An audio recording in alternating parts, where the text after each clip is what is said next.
चलिए बेटा आगे बढ़े। अब जो नेक्स्ट एग्जेम्पशन हमने पढ़नी है वो है हमारी एजुकेशन सर्विसेज से रिलेटेड।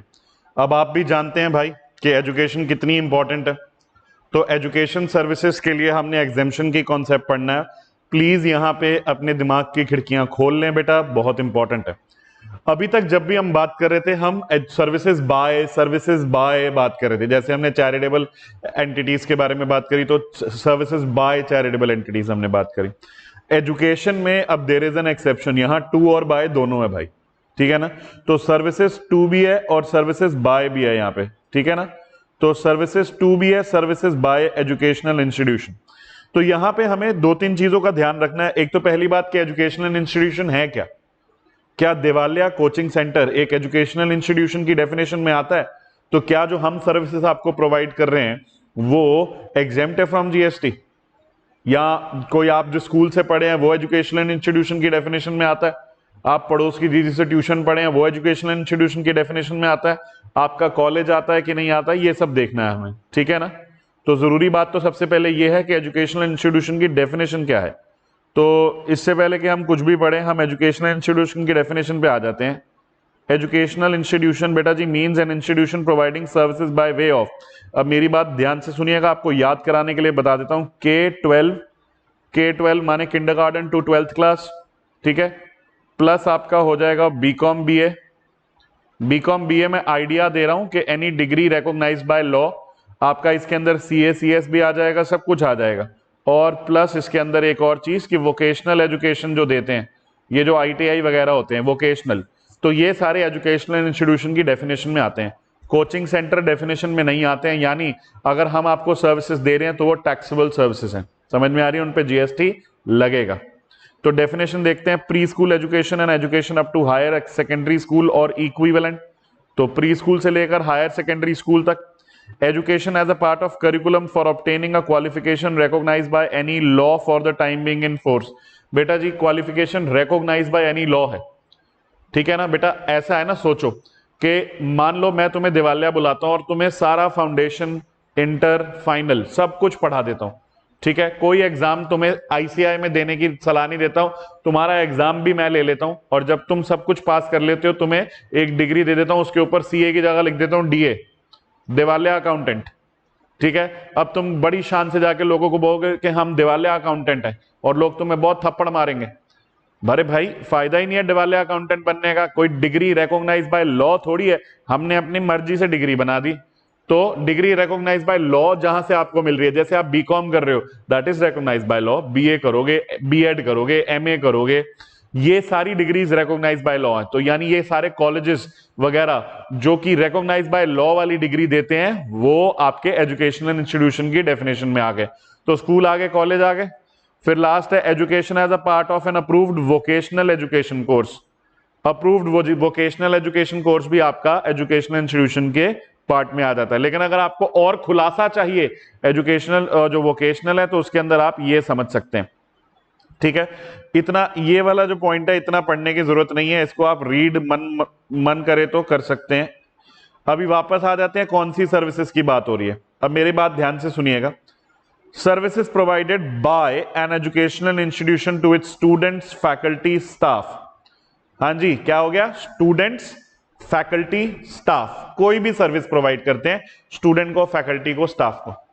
आपके मन में सवाल आता है सर फैकल्टी और स्टाफ तो एजुकेशनल इंस्टीट्यूशन को सर्विस प्रोवाइड करते हैं, यहां क्या सीन हो गया? तो बेटा ऐसा होता है कि जैसे मान लो एक टीचर है, स्कूल वाले कहते हैं कि आपको अपने घर से ऑफिस तक आना है, स्कूल तक आना है, तो हमारी बस पे ही आ जाया करो।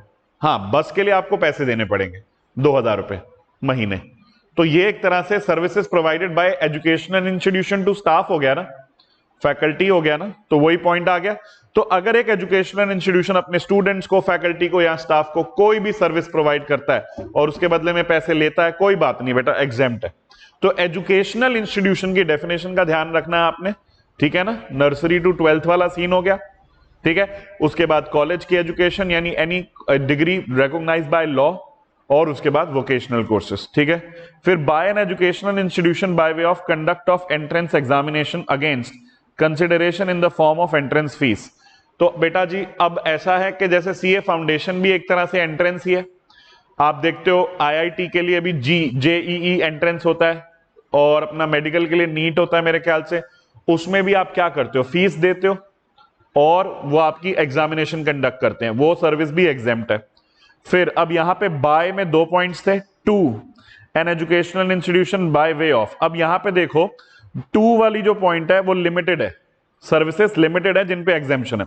अच्छा, बाय में सारी सर्विसेज डाल दी उन्होंने कि जो हमने स्टूडेंट फैकल्टी और स्टाफ को दिए, लेकिन टू में जरा लिमिटेशन है, कुछ ही सर्विसेज हैं जिन पे आपकी वो है। तो to an educational institution by way of transportation of students faculty and staff, यानी मान लो मैं बस चलाता हूं, मेरी एक बस चलाने का बिजनेस है और मैं किसी स्कूल को अपनी बसेस प्रोवाइड करवाता हूं ताकि वो अपने फैकल्टी स्टूडेंट और स्टाफ को ट्रांसपोर्ट करवा सकें। तो उसकी जो सर्विस मैं दे रहा हूं उनको, उस पर मैं उनसे कोई जीएसटी चार्ज नहीं करूंगा, क्योंकि services provided to an educational institution by way of transportation of student faculty and staff exempt है। ठीक है। फिर catering including any mid day meal scheme sponsored by the central government, state government और union territory. Catering की services अगर आप किसी भी एजुकेशनल इंस्टीट्यूशन को देते हैं वो एग्जेम्प्ट है। सिक्योरिटी और क्लीनिंग और housekeeping services performed in such educational institution, तो आपके स्कूल में बेटा गार्ड होते होंगे, सफाई करने वाली लेडी होती होंगी, ठीक है, या भैया होते होंगे सफाई करने वाले, तो वो सब जो सर्विसेज आपके स्कूल को प्रोवाइड की जा रही है किसी मैन पावर एजेंसी द्वारा, तो वो भी एग्जेम्प्ट है। फिर services relating to admission to और conduct of examination by such institution. अब देखो ऐसा है कि जैसे हमारा आईसीआई है, institute of chartered accountants of India, ये क्या करता है, हर शहर में एक आधा स्कूल या कॉलेज सिलेक्ट करता है और उन्हें कहता है आप हमारे बिहाफ पे एग्जाम कंडक्ट करो।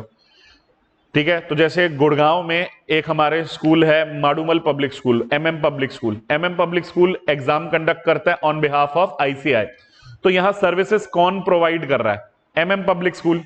किसको प्रोवाइड कर रहा है, institute of chartered accountants of India which is an educational institution, right. तो MN public school providing services of conduct of examination to Institute of Chartered Accountants of India again is exempt because Institute of Chartered Accountants of India is a educational institution। ये बात समझ में आ रही है, ये पूरा ध्यान से मेरी बात सुननी है।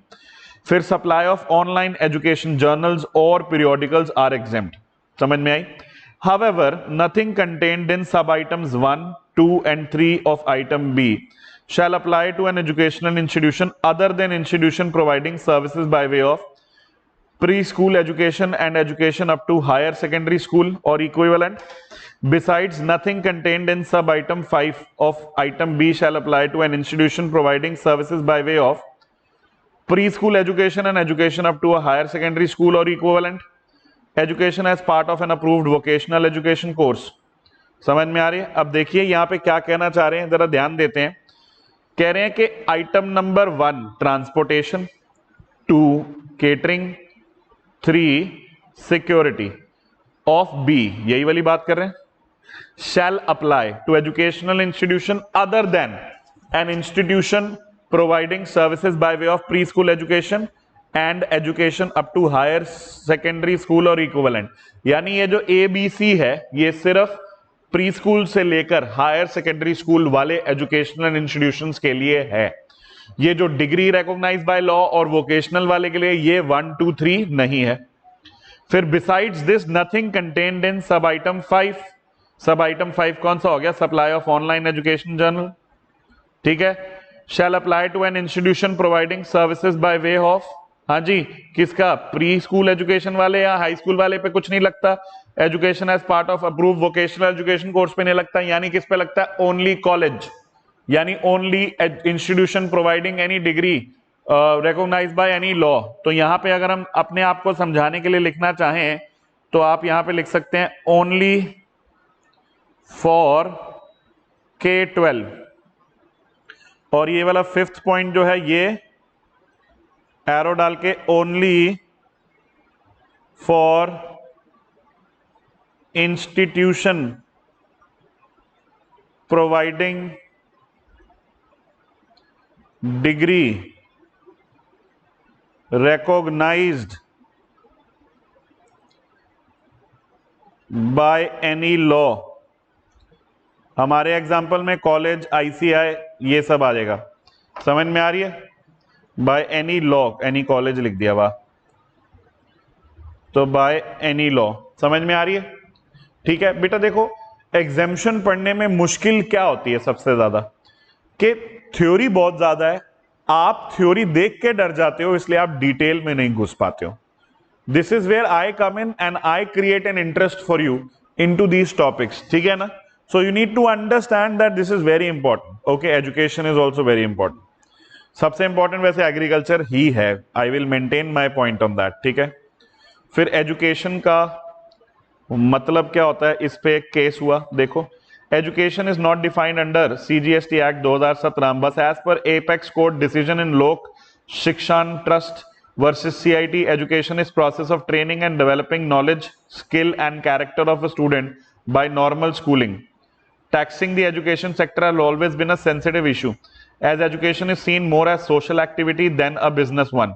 The government has a constitutional obligation to provide free and compulsory elementary education to every child. Thus, to promote education, it would be beneficial if educational services are exempted from tax.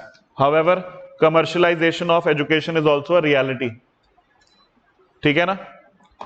हाँ, तो commercialization of education is also a reality. कहाँ गया मैं, AC चलाने के चक्कर में point ही भूल गया। हाँ, however, commercialization of education is also a reality. The distinction between core and ancillary education is blurring, and education is now an organized industry with huge revenue. The GST law tries to maintain a fine balance whereby core educational services provided and received by educational institutions are exempt and other services are sought to be taxed. तो यही इन्होंने किया ना, commercial coaching institutes को इन्होंने बख्शा नहीं। ये कह रहे वो तो बिजनेस चला रहे हैं, तो इसलिए उनपे जीएसटी चार्ज कर दिया। हाँ, लेकिन स्कूल्स, K-12 स्कूल्स को जो सर्विसेज दी जा रही हैं या उनके द्वारा जो सर्विसेज दी जा रही हैं वो उन्होंने एग्जेम्प्ट कर दी, ठीक है ना? अच्छा, एक बोर्डिंग स्कूल की बात करें, अगर हम बोर्डिंग स्कूल की बात करो, बोर्डिंग स्कूल में क्या होता है, आपको पढ़ाई तो कराई जाती है, रहने का भी काम दिया जाता है सुविधा, खाने की भी सुविधा दी जाती है, और कुछ बच्चों को तो मतलब छोटे बच्चों को शायद लॉन्ड्री वगैरह की भी सुविधा दी जाती है, ठीक है? 5वीं से नीचे के बच्चों को शायद मेरे ख्याल से कपड़े धुलवाने की सुविधा दी जाती है। तो अब एक बात बताओ, यहाँ तो बंडल सर्विसेज होगी, लेकिन ये कॉम्पोजिट बंडल है, कॉम्पोजिट सप्लाई है, और कॉम्पोजिट सप्लाई में प्रिंसिपल सप्लाई देखी जाती है जो कि एजुकेशन है। तो एजुकेशन अगर एग्जेम्प्ट है तो फिर पूरा बंडल एग्जेम्प्ट हो जाएगा, ये बात ध्यान रखिएगा, ठीक है? तो कह रहे हैं education as a part of curriculum for obtaining a qualification recognised by law. It means that only such educational services are exempt as are relating to imparting the education as a part of the curriculum that has been prescribed for obtaining a qualification prescribed by law. Conduct of degree courses by colleges, universities or institution which lead grant of qualifications recognized by law would be covered. However, training given by private coaching institutes would not be covered as such training does not lead to grant of recognized qualification. बात clear हो गई ना आपको? ठीक है ना? फिर services provided bye boarding schools, अभी मैंने डिस्कस किया, कॉम्पोजिट सप्लाई है, ठीक है ना? तो वो एग्जेम्प्ट हो जाएगी। Services provided bye international school, बेटा वहां पे इंटरनेशनल स्कूल जो भी आईबी के स्टूडेंट्स हैं, ठीक है? आप में से कई बच्चे आईबी के स्टूडेंट्स होंगे जिन्होंने आईबी पढ़ा होगा, ठीक है ना? तो आईबी इक्विवेलेंट माना जाता है हायर सेकेंडरी के, तो वहां पे लैंग्वेज में लिखा है हायर सेकेंडरी या इक्विवेलेंट, तो वो भी एग्जेम्प्ट हो जाएगा, ठीक है ना?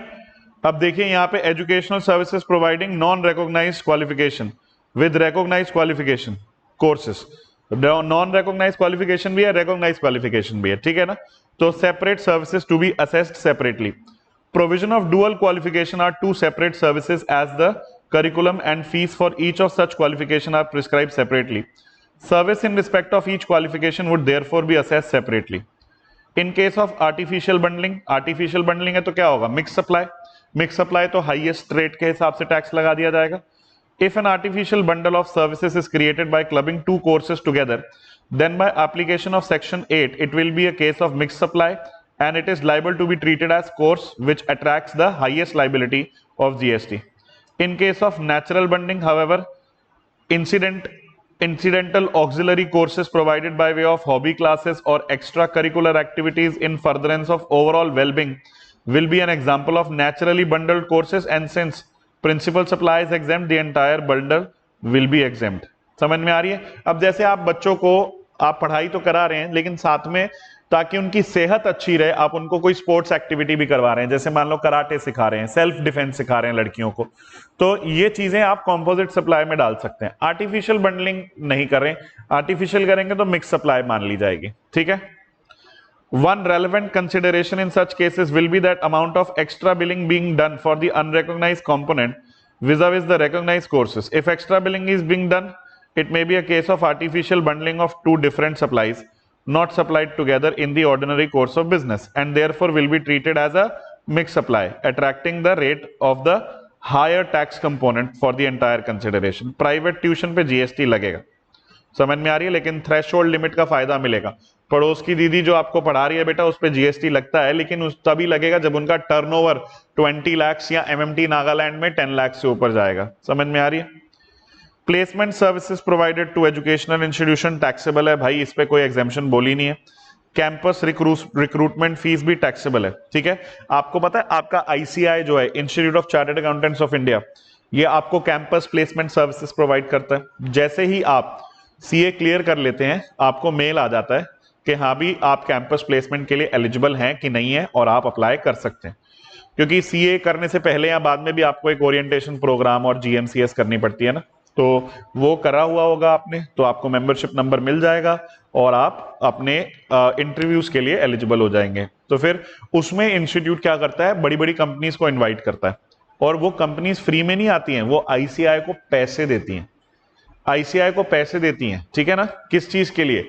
प्लेसमेंट सर्विसेज के लिए, क्योंकि उन कंपनीज को अपने ऑफिस के लिए एम्प्लॉइज चाहिए, तो वो आईसीआई को पैसे देते हैं कि चलो ठीक है हमें आने दो अपने कैंपस प्लेसमेंट प्रोग्राम में, और फिर हम आपके वहां से जो नए फ्रेश चार्टर्ड अकाउंटेंट्स हैं उन्हें हायर करके लेके जाएंगे। तो इंस्टीट्यूट, अब यहाँ पे देखो कैंपस रिक्रूटमेंट फीस जो होती है वो टैक्सेबल है। Fees charge by educational institution in relation to campus recruitment from prospective employers are liable for GST as such services are not covered in exemption. Institute preparing student for competitive examinations भैया taxable है, simple सी बात है, coaching ही तो दे रहे हैं। Postal coaching covered है, वो भी टैक्सेबल है। पोस्टल कोचिंग का मतलब होता है आपको नोट्स पहुंचा दिए जाते हैं, टेस्ट आपसे लिए जाते हैं। ठीक है। Foreign courses conducted by private institutes, ये भी टैक्सेबल है। पर्सनैलिटी डेवलपमेंट इंस्टीट्यूट्स, ये भी टैक्सेबल है। कॉलेज हॉस्टल मेस, अब देखो कॉलेज हॉस्टल मेस फिर वही देखा जाएगा कि क्या वो कंपोजिट सप्लाई का पार्ट है, मेन एजुकेशन के साथ है, ठीक है ना, या फिर कुछ और कॉन्सेप्ट है। अब देखो यहाँ पे catering services provided by educational student exempt है, ठीक है ना। If the catering service is one of the services provided by an educational institution to its students, faculty and staff, and the said educational institution is covered by the definition given under para 2y of notification number 12/2017, then the same is exempt, क्योंकि composite supply होगी और principal supply education है जो exempt है। Catering services provided by third person in hostel mess liable to GST. If the catering services, that is supply of food or drink in a mess or a canteen, is provided by anyone other than the educational institution, then it is a supply of service to the concerned educational institution. Note, it may be noted that the said service when provided to an educational institution providing preschool education or education up to higher secondary school or equivalent are exempt from tax. बताया था ना 1, 2, 3 सिर्फ K-12 के लिए exempt है। समझ में आ रही है? Taxability of services provided bye industrial training institutes, ITI, ITI बेटा वोकेशनल एजुकेशन देते हैं इसलिए वो exempt है। समझ में आ रही है? ठीक है। Input services credit not admissible, अरे भैया आपकी आउटपुट सर्विस एग्जेम्प्ट है तो इनपुट में क्या आपको कोई क्रेडिट मिल ही नहीं सकता, तो क्रेडिट नॉट अलाउड है। प्लीज इस बात का भी ध्यान रखेंगे, ठीक है। Clarification on GST rate applicable on supply of foods and beverages services by educational institution. अब देखो एजुकेशनल इंस्टीट्यूशन अगर नॉर्मल वाला है, अपने फैकल्टी स्टाफ और स्टूडेंट को देता है तो वो तो एग्जेम्प्ट है, उसमें कोई दिक्कत वाली बात नहीं है, ठीक है। अदर देन एजुकेशनल इंस्टीट्यूशन वाला सीन आता है तो उस पर नॉर्मल जीएसटी लगेगा 5% वाला, ठीक है। DG shipping approved maritime courses conducted by maritime training institute of India exempt from GST. देखो अब यहाँ shipping and approved maritime courses हैं, ठीक है, ये अप्रूव्ड मैरीटाइम कोर्सेज हैं तो ये डिग्री रिकॉग्नाइज्ड बाय लॉ हो जाएगी, ठीक है, तो इसके अंदर कोई दिक्कत नहीं है। एग्जाम्प्ट है। Services provided by Indian institutes of management. अब देखो इंडियन इंस्टीट्यूट ऑफ मैनेजमेंट में क्लैरिफिकेशन आई है, इसको हम एक बार ही देख लेते हैं। With effect from 31 January 2018, Indian institutes of management act 2018 came into force. This act has empowered IIMs to grant degrees, diplomas and other academic distinctions or titles. Specify the criteria and process for admission to courses or programs of study and specify the academic content of programs. Resultantly, all IIMs are now educational institutions as they provide education as part of a curriculum for obtaining a qualification recognized by law for the time being in force. समझ में आ रही है कि नहीं? तो अब देखो कौन सी सर्विसेज जो उनकी हैं वो एग्जेम्प्ट होंगी, जो भी डिग्री रिकॉग्नाइज बाय लॉ है। अगर वो कोई शॉर्ट टर्म कोर्स दे रहे हैं और वो डिग्री रिकॉग्नाइज बाय लॉ नहीं है तो फिर वो नॉट एग्जेम्प्ट हो जाएगी। तो यहाँ पे देखो all short duration executive development programme और need based specially design programme less than 1 year which are not qualification recognise by law. Simple है यार, और तो कोई बड़ी बात है ही नहीं इसमें। ठीक है बेटा, तो चलो इसके ऊपर एक क्वेश्चन देख लेते हैं। Educational services है Fortune Limited, a registered taxable person, provides the following information relating to their services for the month of November 2019. Running a boarding school including receipts of providing residential dwelling services 12 lakh. तो बेटा boarding school है, composite supply है, primary service जो है वो education है, तो primary exempt तो पूरा बंडल एग्जाम्प्ट, तो यानी ये एग्जाम्प्ट हो जाएगा। फिर कंडक्टिंग प्राइवेट ट्यूशंस बेटा जी taxable. Education services for obtaining a qualification recognized by law of a foreign country। ठीक है, इसके बारे में देखो एक क्लैरिफिकेशन हमने पढ़ी थी ना फॉरेन कंट्री वाली, देखो यहां पे मैं एक बार याद दिला दूं। Foreign courses conducted by private institutes, ठीक है ना। Sometimes private institutes conduct courses and issues diplomas or certificate in collaboration with certain foreign institutes or universities. In many cases, private enterprises conduct campus interviews of the student of such institutes and offer them jobs. Such certificate diploma may be accepted for higher education board. However, such a certificate diploma cannot be called as one recognized by law for the time being in force unless such diploma certificate has been specifically recognized by the statutory authorities such as UGC, AICTE. Hence they would be subjected to tax। तो इसी logic को यहाँ पे use करते हुए हम वापस अपने एग्जाम्पल पे आते हैं, और जो फॉरेन वाली डिग्री है recognise by law of a foreign country, वो हमारे यहाँ तो रिकॉग्नाइज नहीं है तो टैक्सेबल मान लेंगे। Conducting modular employable skill courses approve by National Council of Vocational Training, बेटा वोकेशनल ट्रेनिंग है, एग्जाम्प्ट है। Fees from prospective employer for campus interview, ये टैक्सेबल है, मैंने आपको एग्जाम्पल भी दिया था, ICI का। Renting of furnished flats for temporary stay to different persons, ये भी आपका टैक्सेबल है, क्योंकि जो आप स्टूडेंट्स फैकल्टी स्टाफ को सर्विसेज देते हो वो एग्जेम्प्ट है आपके लिए, बाकी सारी नहीं है। तो आपका क्या क्या टैक्सेबल है? 16 लाख, 8 लाख, 24 हो गया, 24 और 6 30, और ये 36 लाख 80 हजार।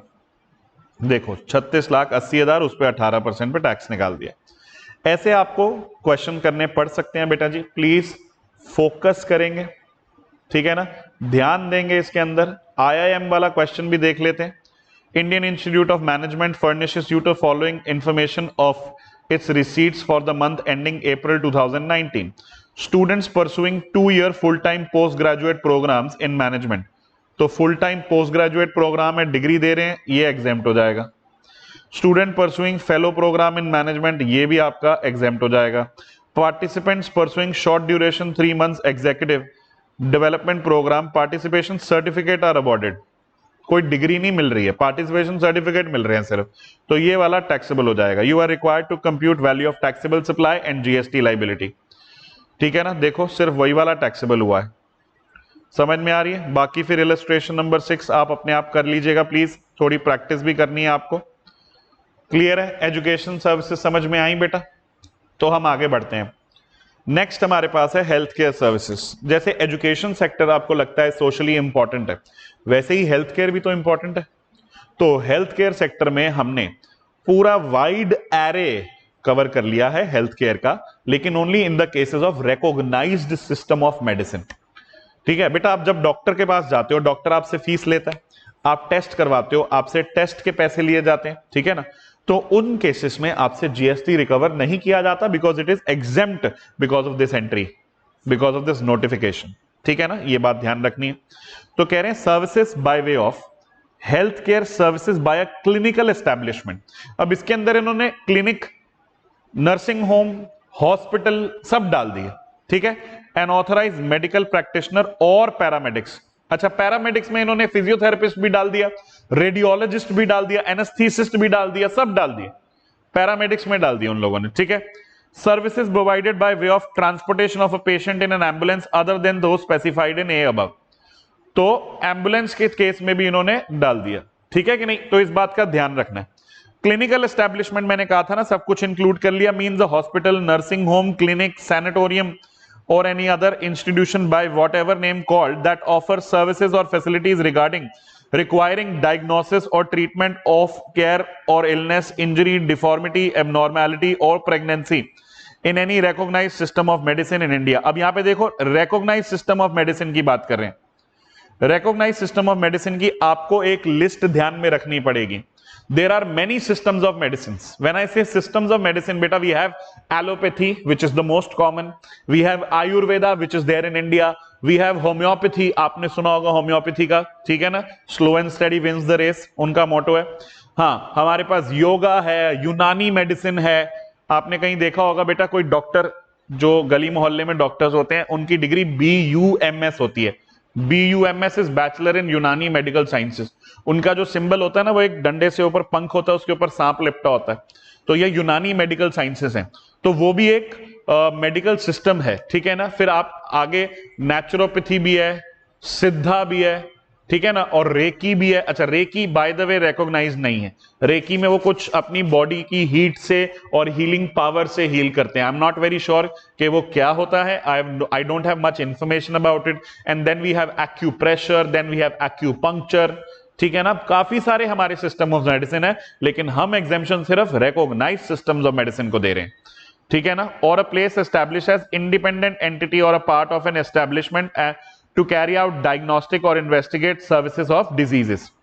Authorized medical practitioner means a medical practitioner registered with any of the councils of the recognized system of medicines, established or recognized by law in India, and includes a medical professional having requisite qualifications to practice in any recognized system of medicine। बार बार word आ रहा है recognized system of medicine, तो जरूरी है कि आपको ये याद हो कि recognized system of medicine क्या होता है।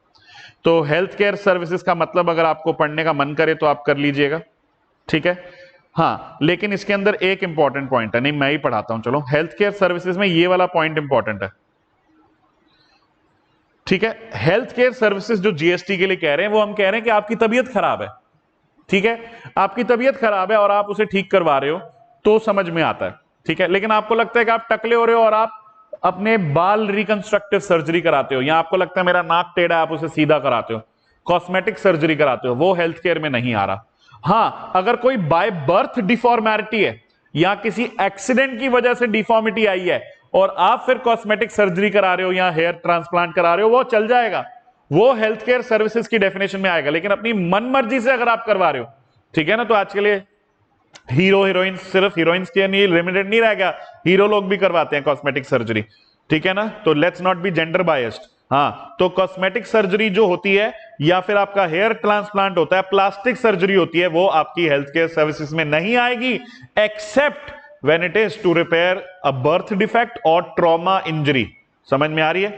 तो health care services means any services by way of diagnosis or treatment for care for illness, injury, deformity, abnormality or pregnancy in any recognized system of medicine in India, and includes services by way of transportation of the patient to and from a clinical establishment, but does not include, आ गया ना बात मेरी, hair transplant और cosmetic और plastic surgery except when undertaken to restore or to reconstruct anatomy or functions of body affected due to congenital defect यानी by birth, developmental अबनॉर्मैलिटी जो धीरे धीरे डेवलपमेंट हो गई अबनॉर्मैलिटी, या इंजरी और trauma.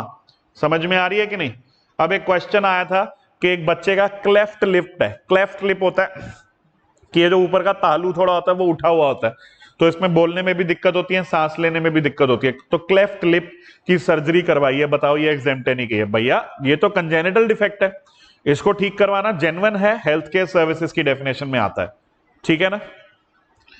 Recognise system of medicine की अगर हम बात करें तो एलोपैथी है, योगा है, नेचुरोपैथी है, आयुर्वेदा है, होम्योपैथी है, सिद्धा है, यूनानी है, any other system of medicine that may be recognised by central government.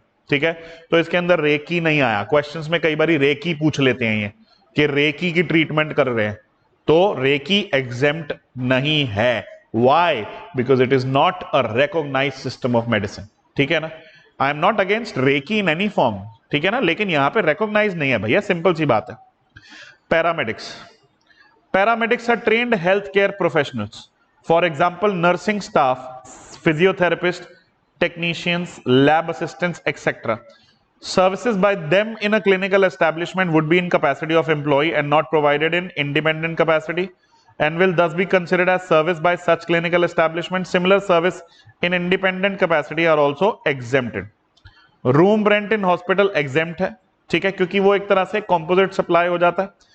Services other than health care services in clinical establishment premises, supply of services other than health care services such as renting of shop, auditoriums in the premises of clinical establishment, display of advertisements etc. would be subject to GST.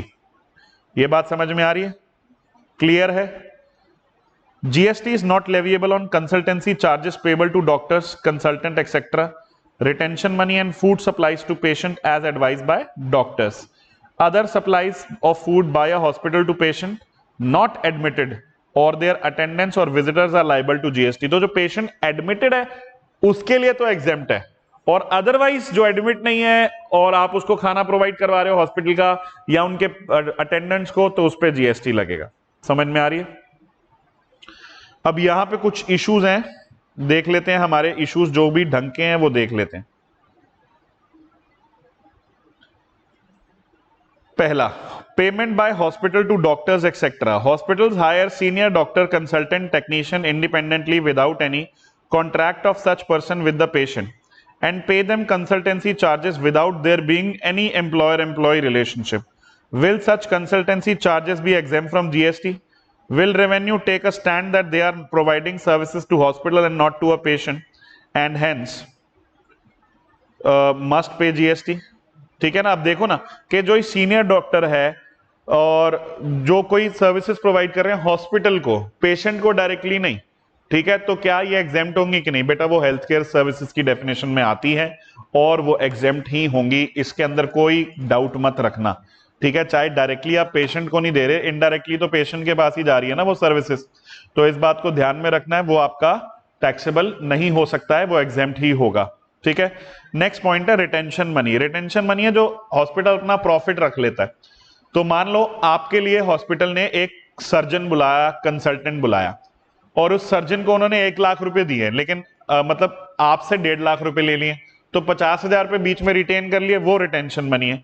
वो भी hospital की कमाई है यार, वो भी health care services के लिए है, तो वो भी जीएसटी से एग्जेम्प्ट है। ठीक है, hospital charge the patient say 10,000 and pay to the consultant technician only 7,500 and keep the balance for providing ancillary services which include nursing care, infrastructure, paramedic care, emergency services, checking of temperature, weight, blood pressure etc. Will GST be applicable? No, ये भी exempt होगा। ठीक है, फिर food supplied to the patients, इसके बारे में हम डिस्कशन कर चुके हैं, फूड के बारे में, आप चाहे तो इसे रीड कर सकते हैं, इतना ज्यादा भी बेटा हम क्लास में कवर नहीं कर पाएंगे ना। ठीक है, ambulance services by National Health Mission, ठीक है ना, तो ambulance services and National Health Mission is a flagship programme of the government of India wherein the central government provides free technical and financial support to states to strengthen healthcare system including for free ambulance services. Dial 108 is the emergency response system primarily designed to attend to patients of critical care, trauma and accident victims, while Dial 102 essentially are for basic patient transport aimed to cater the needs of pregnant women and children through other categories are also taking benefit and are not excluded. Some state government themselves provide for free ambulances services to patient, while many states are operating the ambulance service on an outsourced mode. That is, services are provided by a private service provider on behalf of state government and it charges a fee from the state government for the said ambulance services. However, in both the cases ambulance services are provided free of cost to patient. तो फिर यहाँ पे बेटा पहले तो consideration ही नहीं है, और दूसरी बात ये पूरा एग्जेम्प्ट कर दिया जाएगा, ठीक है। और जो सर्विसेज प्राइवेट सर्विस प्रोवाइडर भी दे रहा है टू द गवर्नमेंट, वो भी एग्जेम्प्ट हो जाएगी। ये बात समझ में आ रही है। चलिए नेक्स्ट आती है services by recognised rehabilitation professionals. Rehabilitation professionals जो होते हैं वो बेटा थेरेपी, काउंसलिंग, इन सब चीजों से ट्रॉमा विक्टिम्स को या किसी भी तरह के मरीजों को रिहैबिलिटेट करने में मदद करते हैं। Services provided bye rehabilitation professionals recognized under the Rehabilitation Council of India Act 1992 by way of rehabilitation therapy or counseling and such other activity as covered by the said act at medical establishments, educational institutions, rehabilitation centre वगैरह, ये सारी exempt है बेटा जी। Cord blood bank services. Cord blood bank क्या होता है बेटा, जो जब एक बच्चे का जन्म होता है तो माता और बच्चे के बीच में जो अम्बेलिकल कॉर्ड होती है उसके जो अंदर से उनका जो ब्लड निकलता है उसको ये प्रिजर्व करके रखते हैं, क्योंकि उनका ये मानना है, एक्चुअली ये मानना क्या है, ये सही बात है कि आगे आने वाले समय में वो जो ब्लड है वो कई सारी बीमारियों से लड़ने में काम आता है, ठीक है ना। तो ये जो सर्विसेज हैं ये भी हेल्थ केयर के जैसी ही हैं। कॉर्ड ब्लड बैंक प्रिजर्व करके रखते हैं वो आपके लिए कॉर्ड ब्लड, ठीक है ना। तो इसीलिए आपको समझना है कि ये भी हमारे लिए एग्जेम्प्ट है। फिर वेटरिनरी सर्विसेज यानी पशु पक्षियों की जो मेडिकल केयर सर्विसेज हैं वो भी एग्जेम्प्ट हैं। अरे भाई हमें मेडिकल केयर की जरूरत है तो पशु पक्षियों को भी तो है। तो वेटरिनरी डॉक्टर्स के लिए भी आप देखें और वेटरिनरी सर्विसेज के लिए भी देखें, कोई भी जो जीएसटी है उसकी लाइबिलिटी नहीं है, एग्जेम्पशन है। फिर बात आती है common biomedical waste treatment facility. Common biomedical waste treatment facility मतलब हॉस्पिटल्स वगैरह को ना वेस्ट ट्रीटमेंट फैसिलिटी दी जाती है। बेटा ये जो बायोमेडिकल वेस्ट होता है इसको ढंग से ट्रीट करना बहुत जरूरी है, क्योंकि बहुत हैजार्डियस होता है, specially in times like corona. जो इतनी पीपीई किट्स निकल के आ रही हैं हॉस्पिटल्स की, मास्क और ग्लव निकल के आ रहे हैं, वो सारे कंटेमिनेटेड हो सकते हैं बेटा। तो उनको प्रॉपरली ट्रीट करने के लिए आपको प्रॉपर सर्विसेज लेनी पड़ती हैं फ्रॉम डिस्पोजल कंपनीज। तो उनके द्वारा दी गई सर्विसेज पे भी कोई जीएसटी नहीं लगेगा, ठीक है। Services provided by operators of common biomedical waste treatment facility to a clinical establishment by way of treatment और डिस्पोजल ऑफ बायोमेडिकल वेस्ट और the processes incidental thereto are exempt. ये बात समझ में आ रही है, ठीक है। चलिए तो illustration number 7 health care services देख लेते हैं। Well-being nursing home has received the following amounts in the month of November in lieu of various services rendered by it in the same month. You are required to determine its GST liability for November from the details furnished below. पहला है palliative care for terminally ill patients at patient's home.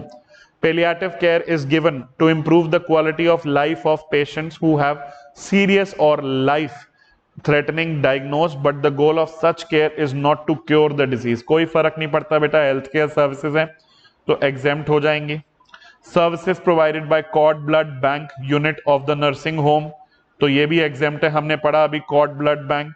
Hair transplant services taxable है जब तक हमें ये नहीं बताया जाता कि कंजेनिटल डिफेक्ट या इंजरी और ट्रॉमा को ठीक करने के लिए करिए। Ambulance services to transport critically ill patient from various location to nursing home, बेटा जी exam. Naturopathy treatment, such treatment is recognised system, naturopathy हमें याद है तो ये हमारा एग्जेम्प्ट है। फिर plastic surgery to restore anatomy of a child affected due to an accident, accident है तो बेटा एग्जेम्प्ट है। फिर pranic healing treatment, pranic healing नहीं आपने पढ़ी ऊपर लिस्ट में pranic healing, pranic healing is not a recognised system of medicine, question में भी बताया हुआ है such treatment is not a recognised system of medicine, तो ये आपका क्या हो जाएगा एग्जेम्प्ट। फिर मॉर्चुरी सर्विसेज हैं। मॉर्चुरी सर्विसेज बेटा आप देखें अगर तो फ्यूनरल और क्रेमेटोरियम और ब्यूरियल वाली हमारी शेड्यूल 3 में थी और उसमें ही मॉर्चुरी था, तो शेड्यूल 3 के हिसाब से तो इस पर टैक्स लगता ही नहीं है, ये तो नॉन टैक्सेबल है, एग्जेम्प्ट का तो सवाल ही नहीं आता यहाँ पे, ठीक है ना। तो ये भी नॉन टैक्सेबल है। तो टैक्सेबल सिर्फ कौन सी आपकी हेयर ट्रांसप्लांट है और एक आपकी, अच्छा सिर्फ हेयर ट्रांसप्लांट ही है फिर अभी तक तो हेयर ट्रांसप्लांट ही है सिर्फ 100। प्राणिक हीलिंग, हाँ प्राणिक हीलिंग तो थी ही, प्राणिक हीलिंग मैंने टैक्सेबल नहीं लिखी का, प्राणिक हीलिंग मैंने गलती से एग्जेम्प्ट लिख दिया है, जबकि मैंने बताया टैक्सेबल था। तो प्राणिक हीलिंग भी टैक्सेबल है, याद रखना बेटा, गलती से मैंने एग्जाम्प्ट लिख दिया था। ये क्वेश्चन क्लियर हो गया बेटा, पक्की बात है, यहां तक क्लियर है सबको? चलिए बेटा, अब सर्विसेज प्रोवाइडेड बाय गवर्नमेंट के बारे में बात करते हैं। जो गवर्नमेंट वाला चंक है ना बेटा, वो थोड़ा आपके लिए आप देखें अगर तो काफी ज्यादा वाइड हो जाता है, इतना ये एग्जाम में पूछा नहीं जाता है, तो इतनी गवर्नमेंट वाले कॉन्सेप्ट में टेंशन लेने की जरूरत नहीं है, ठीक है। फिर भी एक आइडिया हमें अच्छे से लेना है, जो बहुत इंपॉर्टेंट है वो मैंने आपको बता के करवाए हैं। तो सर्विसेज प्रोवाइडेड बाय गवर्नमेंट है, टू गवर्नमेंट वाला भी आएगा, अभी अभी बाय गवर्नमेंट की बात करते हैं। Services provided by governmental authority in relation to municipality functions. तो अगर कोई गवर्नमेंटल अथॉरिटी है और वो कोई ऐसा काम कर रही है जो कोई म्यूनिसिपैलिटी का काम है, तो वो एग्जेम्प्ट है, ठीक है ना। जैसे अब देखो यहाँ पे आपके घर के आसपास कूड़े की गाड़ी आती है, गाड़ी वाला आया, बेटा घर से कचरा निकाल, ठीक है ना। तो वो जो कचरा इकट्ठा करने की गाड़ी आती है, वो आपसे एक मिनिमल चार्जेस लेती है, 20-30 रुपए लेती है, पर्ची काट के देती है। वो MCG, यहाँ पे गुड़गांव में म्युनिसिपल कॉर्पोरेशन ऑफ गुड़गांव की वो गाड़ी आती है, राइट। तो वो as a municipal corporation services दे रहे हैं, तो वो एग्जेम्प्ट है आपकी। Services by governmental authority in relation to panchayat function, तो पंचायत फंक्शन में भी जो भी सर्विसेज देते हैं वो भी एग्जेम्प्ट है।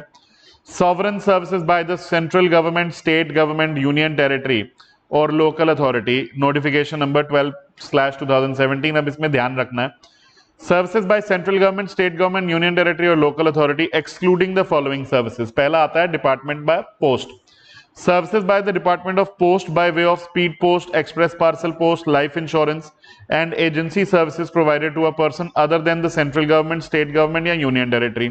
अब यहाँ पे देखें, अगर आप कोई भी चिट्ठी पार्सल भेजते हैं, उस पर थूक लगा के वो स्टैंप चिपका के पोस्ट बॉक्स में डाल देते हैं, वो तो एग्जेम्प्ट है, उसमें कोई दिक्कत वाली बात नहीं है। लेकिन अगर आप स्पीड पोस्ट कराते हैं, एक्सप्रेस पार्सल पोस्ट कराते हैं, तो उस पर GST लगता है। वो वैसे ही बहुत कम पैसे लेते हैं आपसे, लेकिन वो GST के लिए लाइबल है। Services in relation to an aircraft और वेसल इनसाइड और outside the precincts of a port और एन एयरपोर्ट। अब देखिए, कई एयरलाइंस हैं जो आती हैं, अब एयरपोर्ट्स वाली जो जगह है या पोर्ट वाली जगह है, वो गवर्नमेंट कंट्रोल्ड है ना भाई, है ना। अब वहां पे मान लो लुफ्थांजा एयरलाइंस आ रही है या रशियन एयरलाइंस आ रही है, और उनके एयरप्लेन्स जो हैं वो पार्क करने की फैसिलिटी दी जा रही है, उनको लैंड कराया जा रहा है, तो उसके लिए पैसे लिए जाएंगे, उस पर भी GST लगेगा। ट्रांसपोर्ट ऑफ गुड्स और पैसेंजर्स पे भी GST लगेगा, गवर्नमेंट द्वारा किए गए। ऑल्दो ट्रांसपोर्ट ऑफ गुड्स और पैसेंजर्स पे अलग से एक एग्जेम्पशन का नोटिफिकेशन है, वो हम पढ़ लेंगे। Any services other than services covered under entries A to C above provided to business entities are exempt, ठीक है। तो इनके अलावा कोई भी और सर्विसेज अगर आप दे रहे हैं, ठीक है ना, तो वो हमारी बिजनेस एंटिटीज को अगर आप सर्विसेज दे रहे हैं A to C के अलावा, तो उनकी बात अलग से कर रहे हैं। एयरक्राफ्ट का मीनिंग देखने की आपकी मर्जी है, देख लो। एयरपोर्ट का मीनिंग देखना मर्जी है, देख लो बेटा। पोर्ट का मतलब वेसल का मतलब, बिजनेस एंटिटी का मतलब, ठीक है। अच्छा, अदर एस्पेक्ट्स में क्या है, services provided by department of post. तो following services provided by department of post are not liable to tax, यानी एग्जेम्प्ट है। कौन सी, मैंने कहा ना, नॉर्मल बेसिक पोस्ट जो होता है, basic mail services known as postal services such as post card, inland letter, book post, registered post, provided exclusively by the Department of Post to meet the universal postal obligation. Transfer of money through money order, operations of saving accounts, issue of postal order, pension payment and other such services, इन पे GST नहीं लगेगा। Speed post पे taxable है, agency services taxable है। Agency services जैसे कि आपकी life insurance हो गई, आपका बिजली का बिल या टेलीफोन का बिल भरने की सर्विसेज होगी, ये सब। अब ऑब्वियसली आपको ये पता ही नहीं होगा कि अच्छा पोस्ट ऑफिस ये भी करता है, क्योंकि ये बहुत पुराने टाइम से करता आ रहा है। जब इंटरनेट इतना टेक्स हैवी नहीं थे हम लोग, तब हम करते थे ये सब, ठीक है। फिर सर्विसेज प्रोवाइडेड बाय पुलिस और security agencies of the government. बेटा जी, सर्विसेज प्रोवाइडेड बाय पुलिस और सिक्योरिटी एजेंसीज जो हैं, ये हमारी एग्जेम्प्ट। यहाँ पे देखें, सर्विसेज प्रोवाइडेड बाय पुलिस और security agencies of government to PSU private business entities are not exempt from GST. Such services are taxable supplies and the recipients are required to pay the tax under reverse charge mechanism on the amount of consideration paid to government for such supply. तो general जो police वाली services है वो exempt है, समझ में आ रही है। तो अब जैसे एक इलस्ट्रेशन है कि Karnataka cricket association Bangalore request the commissioner of police Bangalore to provide security in and around the cricket stadium for the purposes of conducting the cricket match. The Commissioner of Police arranges the required security for a consideration. In this case, services of providing security by police personnel are not exempt. As the services are provided by the government, Karnataka Cricket Association is liable to pay tax on the amount of consideration paid under reverse charge mechanism. समझ में आ रही है? Clear है? अच्छा, non applicability of GST on general insurance policy provided by government. अच्छा देखिए, क्या इस GST leviable on general insurance policies provided by state government to employees of the state government, police personnel, employees of electricity department or students of colleges, private school, etc., where premium is paid by state government and where premium is paid by employees या students. ठीक है ना? अब देखिए क्या कह रहे हैं ये कि it is hereby clarified that services provided to the central government, state government, union territory under any insurance scheme for which total premium is paid by central government, state government are exempt from GST. समझ में आ रही है? उसके अंदर exemption है. Further services provided by state government by way of general insurance manage by government to employees of the state government, police personnel, employees of electricity department और students are exempt by entry number 6 which exempt services by central government, state government, union territory or local authority to individuals. फिर आती है बात services provided by government या UT और local authority to a business entity having aggregate turnover below threshold limit in preceding financial year. तो अगर आप किसी ऐसी बिजनेस एंटिटी को सर्विसेज प्रोवाइड कर रहे हैं जिसका थ्रेशोल्ड लिमिट जो है वो 20 लाख रुपए से नीचे है या एमएमटी नागालैंड में 10 लाख रुपए से नीचे है, तो वहां पे आपको एग्जेम्पशन है. ऑब्वियसली ये जो सर्विसेज हमने ऊपर अभी पढ़ी थी वही डिपार्टमेंट ऑफ पोस्ट वाली, एयरक्राफ्ट वाली, ट्रांसपोर्टेशन ऑफ पैसेंजर्स वाली, उसमें services by way of renting of immovable property अलग से आ गया, लेकिन यहां पे अब जीएसटी नहीं लगेगा. समझ में आ रही है कि नहीं? हाँ, रेंटिंग ऑफ इमूवेबल प्रॉपर्टी अलग से एग्जेम्पशन वाली एक नोटिफिकेशन है, वो जब आएगी हम पढ़ लेंगे. सर्विसेज प्रोवाइडेड बाय गवर्नमेंट और a local authority to another government और अ लोकल अथॉरिटी. तो एक गवर्नमेंट दूसरी गवर्नमेंट को कर रही है या एक लोकल अथॉरिटी दूसरी लोकल अथॉरिटी को कर रही है, तो उसके अंदर एग्जेम्पशन है. लेकिन फिर वही बात, ये department of post, in relation to aircraft, ये सारी सर्विसेज अभी भी टैक्सेबल हैं. ट्रांसपोर्टेशन ऑफ पैसेंजर्स, समझ में आ रही है? Services provided by government or UT to or a local authority where the consideration for such services does not exceed 5,000. तो उस केस में भी एग्जेम्प्ट है. फिर वही 3 सर्विसेज, वो तो आपकी टैक्सेबल रहेंगी ही रहेंगी. आपकी डिपार्टमेंट ऑफ पोस्ट वाली, कौन सी वाली? Speed post, express parcel post, aircraft और वेसल वाली इन रिलेशन टू पोर्ट और एन एयरपोर्ट, या ट्रांसपोर्ट ऑफ गुड्स और पैसेंजर्स. फिर services bye an old age home, services by an old age home run by central government, state government and entity registered under section 12AA. ये तो हमने वहां पे भी पढ़ लिया था ना, स्टार्टिंग में ही पढ़ लिया था जब हमने चैरिटेबल इंस्टीट्यूशन वाला पढ़ा था. 25,000 पर मंथ पर मेंबर की लिमिट भी हमने पढ़ी थी. ये बात आपको ध्यान होनी चाहिए. फिर services by way of guaranteeing of loans taken by government undertakings और PSUs from the banking companies. तो अगर कोई सेंट्रल गवर्नमेंट या स्टेट गवर्नमेंट किन्हीं पब्लिक सेक्टर अंडरटेकिंग की या गवर्नमेंट अंडरटेकिंग की जो लोन्स है उनकी गारंटी लेती है, तो उसके बदले में अगर कोई कंसिडरेशन ले रही है तो उस केस में कोई जीएसटी नहीं लगना है, वो भी एग्जेम्प्ट है. फिर सर्विसेज प्रोवाइडेड बाय गवर्नमेंट और यूटी और local authority by way of registration etcetera. ठीक है, रजिस्ट्रेशन. अब देखो, services provided by central government, state government, union territory और local authority by way of registration required under any law for the time being in force. गाड़ी register करानी है, land register कराना है, कुछ भी रजिस्ट्रेशन कराना है. Testing, calibration, safety check or certification relating to protection or safety of workers, consumers or public at large, including fire licenses required under any law for the time being in force. तो कोई भी systems होते हैं उनकी testing या calibration check करती है government. आपको पता है, आप दुकान पे जाते हो, आप कहते हो भैया 250 ग्राम चावल दे दो या 250 ग्राम चीनी दे दो, आधा किलो चीनी दे दो, तो वो आपको या तो वो पत्थर वाले तराजू पे तोल के देता है या फिर एक इलेक्ट्रॉनिक तराजू पे तोल के देता है. क्या गारंटी है कि वो जो तराजू पे उसने 500 ग्राम का पत्थर लगाया वो सही 500 ग्राम वजन है, कहीं वो 450 ग्राम तो नहीं है? तो इसकी क्या गारंटी है? तो ये सब चीजों पे गवर्नमेंट कैलिब्रेशन डिपार्टमेंट है, एक अपना मेटिकुलेशन डिपार्टमेंट है, वो सारी टेस्टिंग करता है, कैलिब्रेशन करता है और उसकी सर्टिफिकेशन देता है. हर तराजू की 1 साल में एक बार में टेस्टिंग और कैलिब्रेशन और सर्टिफिकेशन होनी चाहिए. तो ये जो सर्विसेज हैं ये एग्जेम्प्ट हैं. ये बात समझ में आ रही है? क्लियर है? ये सर्कुलर बेटा आपको पढ़ने की ऐसा जरूरत नहीं है, इतना इसमें कोई दिक्कत वाली बात नहीं है। ये सीड सर्टिफिकेशन टैग्स के बारे में बात कर रही है, सीड टेस्टिंग एंड सर्टिफिकेशन, तो ना छोड़ो। Services provided to individuals, issuance of passport etcetera, तो जैसे हमें passport, driving licence, visa, birth certificate, death certificate, इसकी सर्विसेज जो दी जाती हैं वो एग्जेम्प्ट है।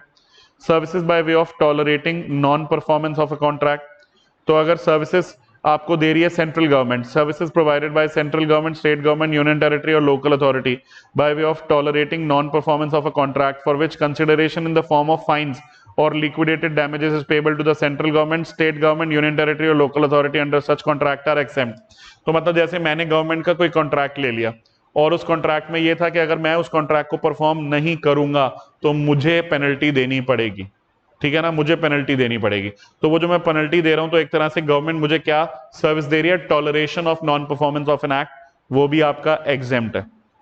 Is that clear? इसमें इतना ज्यादा डिटेल में पढ़ने की जरूरत नहीं है। Services by way of assignment of right to use of natural resources to an individual farmer for the purposes of agriculture, तो अगर गवर्नमेंट किसी इंडिविजुअल फार्मर को नेचुरल रिसोर्सेज दे देती है ताकि वो फार्मिंग कर सके, rearing of all life form कर सके, ठीक है ना, तो वो सब एग्रीकल्चर की डेफिनेशन में ही आता है। यहाँ पे जीएसटी में हमने पढ़ा भी था आज एग्रीकल्चर की डेफिनेशन में, ठीक है, तो वो वाला जो कॉन्सेप्ट है उसमें हमारा एग्जेम्पशन लगेगी। Services provided by central government, state government, union territory or local authority by way of assignment of right to use natural resources to an individual farmer for cultivation of plants and rearing of all life forms of animal except rearing of horses for food, fiber, fuel, raw material and other similar products are exempt। Other aspects क्या है? Royalty payable to the government for assignment of rights to use natural resources is covered under GST।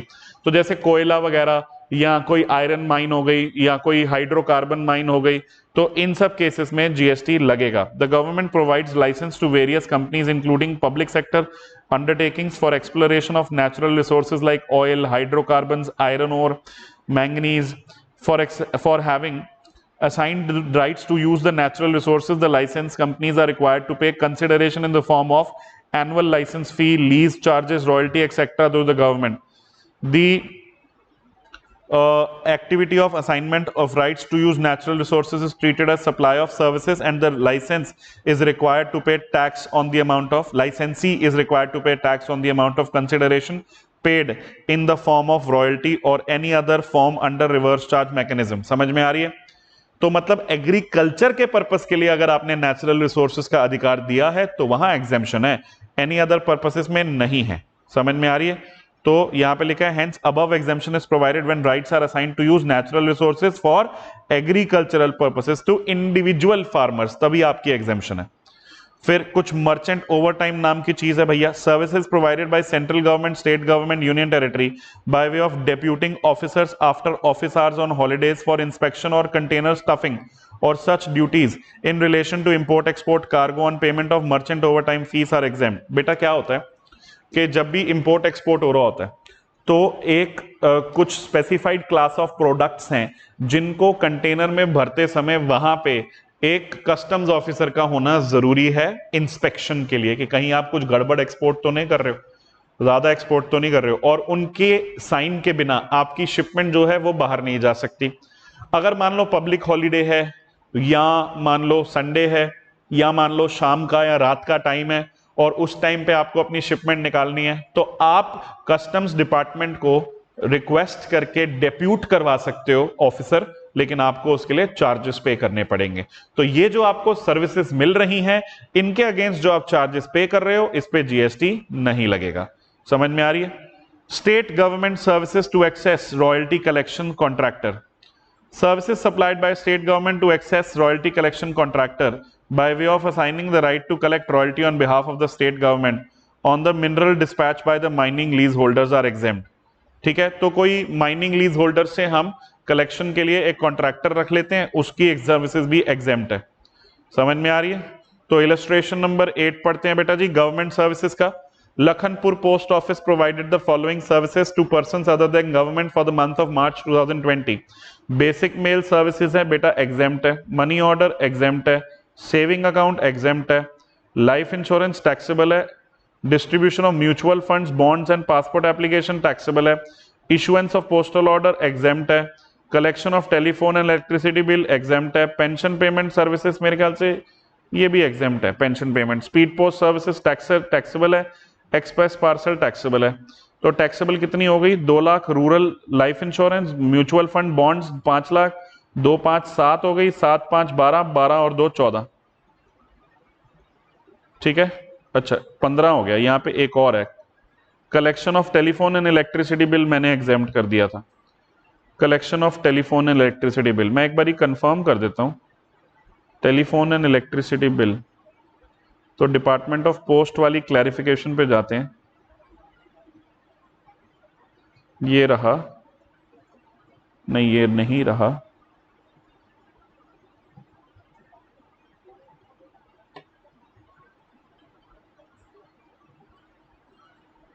ये रहा, हाँ।